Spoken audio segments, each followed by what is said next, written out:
Zhvillimi i qëndrueshëm i burimeve natyrore e kulturore të rajonit të Shkodrës ishte tema një konferencë të organizuar me nismën e studentëve të gjeografisë dhe në bashkëpunim me Departamentin e Gjeografisë të Universitetit Luiq Gurakuqi.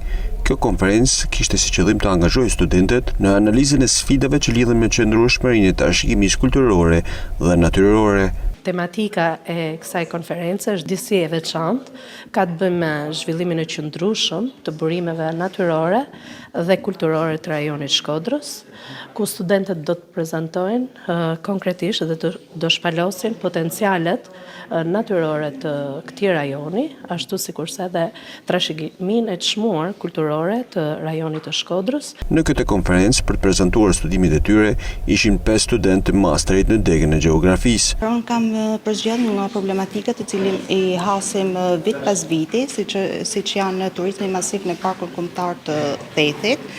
Të gjithë e dim, kur shkojmë na vijnë në sy e evidentojmë problematika të tilla.